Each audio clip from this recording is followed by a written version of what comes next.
د ویډیو باندې د کلیک کولو نه ستاسو یو مطلب دی او تاسو غواړئ چې د ووډ او شوټ په اړه پوه شئ. ووډ چېرته استعمالیږي؟ شوټ څه معنا لري؟ د دې دواړو ترمنځ فرق څه دی؟ څنګه کولی شو په ورځني خبرو اترو کې دا استعمال کړو؟ که غواړئ په دې هر څه پوه شئ نو موږ سره پاتې شئ. ووډ اکثره وخت د خواهش لپاره، نرمو خبرو لپاره او فیوچر ان د پاست لپاره استعمالیږي. خیر دا ووډ موږ د پولایټ ریکویسټ لپاره هم استعمالولی شو. د ووډ فارمولا سبجیکټ پلس ووډ پلس ورډ دا د ووډ فارمولا ده او موږ یې د خواهش، نرمو خبرو او فیوچر ان د پاست لپاره استعمالولی شو. راځئ په ووډ کې اگزامپل ګورو. اگزامپل سره به تاسو بالکل پوه شئ. I would help you. زه به ستا سره مرسته وکړم. یعنې موږ چاته وایو که نه چې زه به له تا سره مرسته وکړم. I would help you. زه به ستا سره مرسته وکړم. I would buy a car if I had money. که زما سره پیسې وای نو ما به موټر اخیستی وي. یعنې دا د خواهش لپاره ووډ استعمال شوی. وایي که چېرته زما سره پیسې وای نو ما موټر اخیسته. I would buy a car if I had money. Would you like tea? Would you like tea? آیا ته چای غواړې؟ یعنې موږ چا نه تپوس کوو چې آیا ته چای غواړې؟ Would you like tea? آیا ته چای غواړې؟ دلته ووډ د پولایټ یا مؤدبانه پوښتنې لپاره استعمال شوی. شوډ د مشورې، نصیحت او صحیح کار لپاره استعمالیږي. یعنې باید، لازم ده چې، ښه ده چې.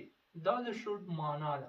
یعنې په پښتو کې څوک نه تپوس وکړي چې شوډ څه مینز لري، ته به ورته ووایې چې باید، ښه ده چې، لازم ده چې. او د دې فارمولا سبجیکټ پلس شوډ پلس ورب دا د دې فارمولا ده. اوس راځئ په شوډ کې اگزامپل ته ګورو. ځکه اگزامپل یوه داسې لاره ده چې موږ سره مرسته کوي چې یو لفظ په ډېر صحیح انداز سره وپېژنو. نو راځئ چې اوس په شوډ کې اگزامپل ته وګورو. You should study hard. ته باید سخته مطالعه وکړې. یعنې ته باید سخته مطالعه وکړې. You should study hard. ته باید سخته مطالعه وکړې. You should sleep early. ته باید وختي ویده شې. یعنې لازم ده چې ته وختي ویده شې. You should sleep early. ته باید وختي پرېوځې، یعنې وختي ویده شې.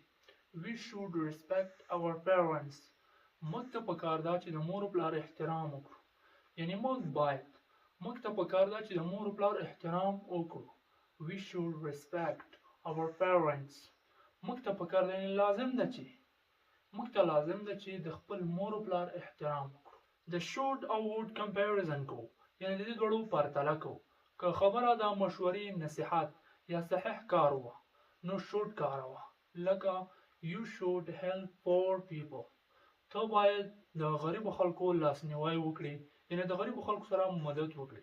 او که خبره ده پولایټ ریکویسټ د خواهش وه نو کله چې موږ خواهش اظهاروو یا پولایټ ریکویسټ درخواست چاته کوو هغه ډېر مؤدبانه وي نو ووډ استعمالوو. لکه I would go with you. زه به ستا سره لاړ شم. See you inshallah next time, another topic, another video. په همدې ژبه باندې ماته اجازت راکړئ. په پاک الله مو سپارم. ښاد اوسئ.